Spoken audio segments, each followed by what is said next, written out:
convince you that, contrary to what David said, this is not at all a dry subject, so it's very exciting. So starting by who are global public investors? So they are institutions that classify as central banks, sovereign funds, and public pension funds. Our research looks at 750 such institutions. We have 164 central banks, 91 sovereign funds, and 495 public pension funds. They're spread around the world.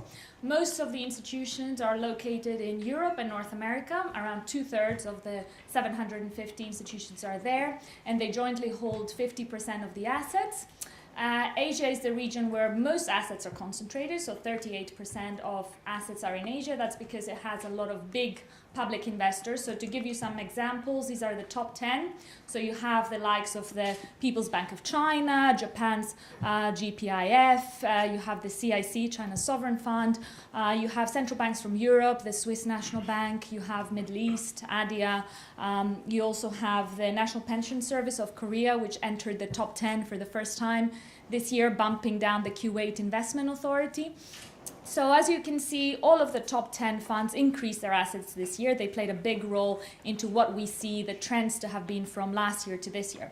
So this is the research that OMFIF has been doing for the past 5 years. So you can see the data from 2014 to the latest report. And this year's increase is substantial at 2.5 trillion compared to the year before. So that brings the assets of global public investors to 36 trillion, which is equivalent to around 45% of the global economy. So it's a substantial size of money looking at them as a collective. And this swing is really substantial compared to what we've seen in previous years. So it's a 7.3% increase. Last year we only had 1.1%. And what's also notable that you can see on this chart is that all three types of institutions increase their assets. And that reverses the trend that we've seen before in central banks, which is the light blue part of that graph there, which had been decreasing their assets in previous years. And the big reversal is partly to do with the People's Bank of China, which is a central bank that is the biggest GPI in our list and had been reducing in its reserves between 2014 and 2016. This year it actually turned around and has been increasing its reserves again, which is something you might have read in the OMFIF bulletin in some articles we wrote throughout this year. So looking at the trends in more detail, as I said before, the top 10 funds played a big role. So the top 10 funds were responsible for around 1/3 of the overall increase in GPI assets, and just 4 funds, so Norway's Sovereign Fund, NBIM, the People's Bank of China, the Swiss National Bank, and the GPIF were responsible for around 1/5 of the increase in assets. So it was very concentrated in these funds that increased their assets by a lot. And I'll go on later to talk about what drove this increase. Looking at it by regions, we have Asia Pacific is the region where most assets are concentrated, so a big increase of around 900 billion. But when we look at it in percentage terms, Europe was the one that saw its assets increase the most by around 12%. This compares to 7% for GPIs as a whole, so it was substantially overperforming. And this was mainly driven by central banks. So some central banks, particularly outside of the euro area, the Swiss National Bank, because there was a pressure on the franc to depreciate over the year, that boosted the foreign portfolio of the Swiss National Bank. It's a bit of an outlier among central banks because it holds a lot of equities, around 20% of its portfolio, and also a lot of it is in foreign bonds and equities, which profited from the depreciation of the franc this year. The Czech National Bank as well, there was an inflow of foreign flows into the Czech National Bank's reserves ahead of its decision to abandon the floor to the euro in April 2017. So there were central banks outside the euro area as well, Central Bank of Russia, so a big increase in its reserves, partly to do with its gold purchases, which we'll go into in a minute. But also euro area central banks increased their reserves quite substantially, a double-digit pace. That included the Bundesbank, the Banque de France, the Banca d'Italia. So overall, central banks in Europe saw a big increase. The Middle East was the only region where we actually saw assets decrease. And that was mainly to do with central banks. So in the Middle East, both sovereign funds and public pension funds increased their assets. So it was just central banks that decreased their assets, and that was the only subset out of all types of institutions and all regions that saw a decrease in their assets. And here you can see some selected central banks in the Middle East, how their assets fell. There has been pressure because of weak commodity prices, because of the pegs that they have to the dollars, to deplete their reserves and draw on their reserves to defend those pegs. But overall, it was a very small decrease when you compare to the overall increase of 2.5 trillion that GPIs as a whole. So the 32 billion that Middle Eastern assets fell by is quite small in that sense.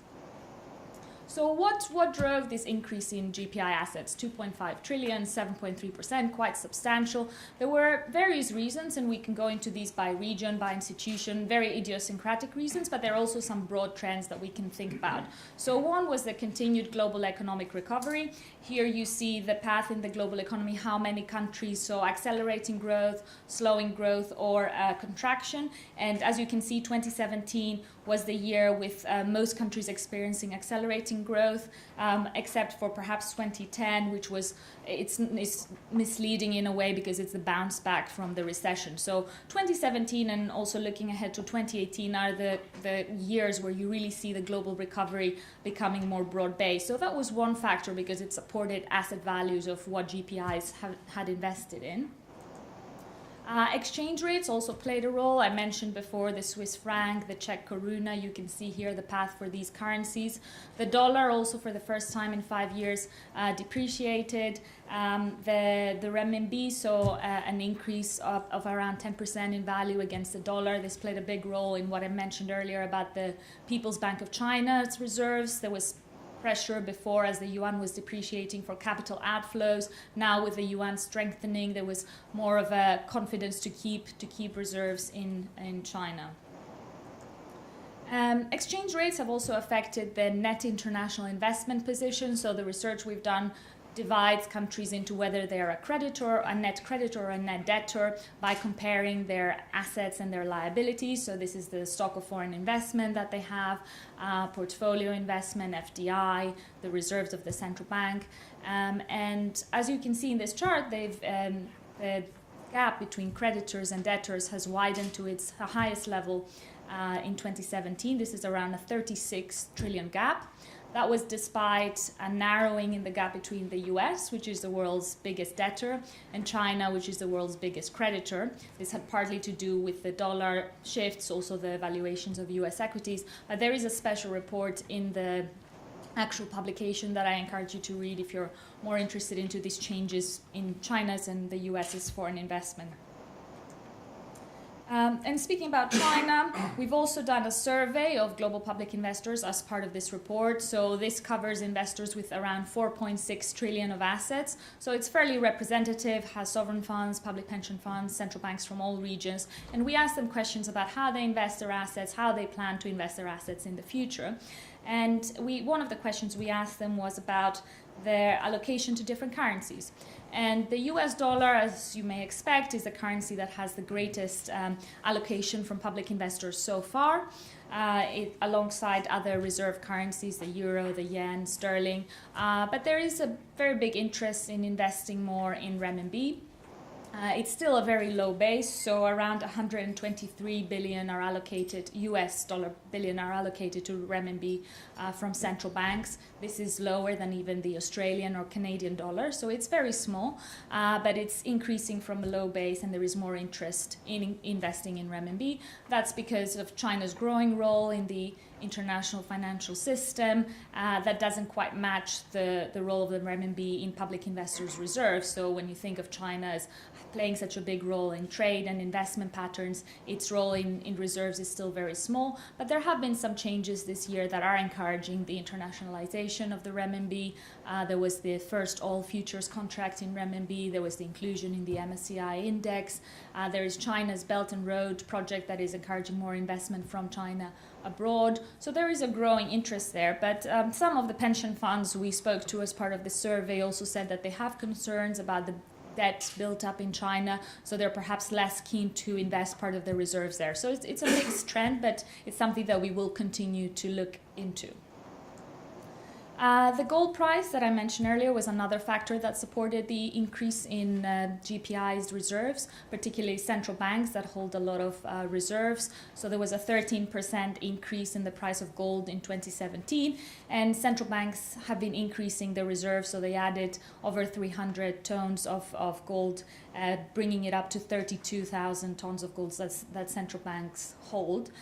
This was led primarily by three central banks, so the Central Bank of Russia, Turkey and Kazakhstan added a lot of gold to their reserves, and it was also an interesting thing that we found in our research was that the gold reserves, the gold holdings of Russia overtook those of China. So Russia is now the world's biggest holder of gold reserves. There is not as much transparency in China, so that may have something to do with it. We don't quite know if this year there's been more or less, but according to the latest data, Russia is the world's biggest holder.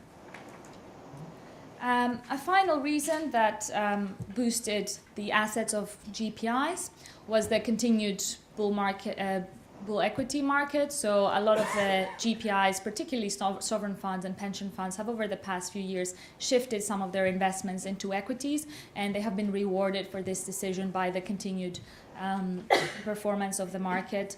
Bond markets have been performing less well. They have started to yield higher this year, but looking at just the 2017 component, they're still quite low.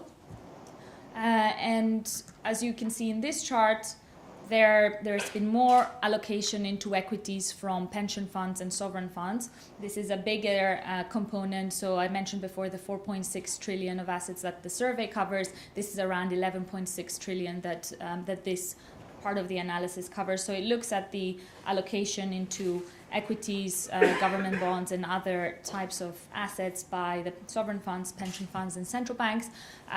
Sovereign funds have been traditionally the most adventurous ones. If one can call any GPIs adventurous, they have been prioritizing return in terms of how they manage their portfolios. Central banks have been more conservative, but again, we've seen some changes there with the Bank of Japan. I mentioned earlier the Swiss National Bank. There is an article in the GPI by Louis de Montpellier on Japan and its ETF purchases. Also, some central banks doing more gold swaps, the Bundesbank, for example, and also the National Bank of Poland with its work in the repo market. So they are trying to be more experimental as well, but overall much more conservative than the other types of public investors. Also, in the other chart, you see China. This excludes China's reserves, but it illustrates the point of between 2014 and 2016, as the People's Bank of China was reducing its reserves, a lot of that shifted into foreign direct investment, and that took the form more of equity rather than debt. So again, we see that shift into equity from foreign investment in China. And finally, we asked global public investors what they plan to invest in the coming 12 to 24 months.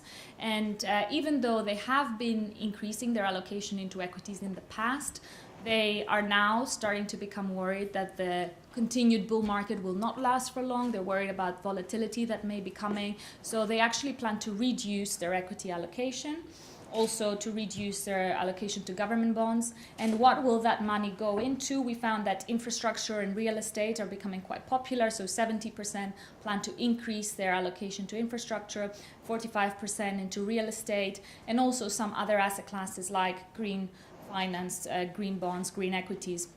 And there is another special report in the publication looking at these asset classes. So we look at infrastructure and real estate, we look at green finance, we look at gold. So there is specific reports on the assets if you want to read more on that. But I'll stop here and I'll just do a demonstration of how you can access the data online. So this is a new feature we've introduced this year, where beyond the publication you can actually go and play with the data and look at the institutions you're interested in. So let me just do that. So you go here and click on ranking, and you can see all the institutions here. You can filter by the types of institutions that you want. So to bridge onto our next speaker, let's see at how Latin America, Caribbean has been doing. We can look at the central banks, for example.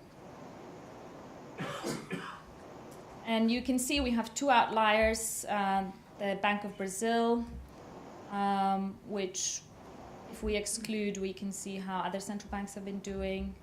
So you can add and remove institutions from the list. So Bank of Chile is the third in terms of reserves. You can click on it, you can see its reserves at $67 billion. It overtook the Central Bank of Peru.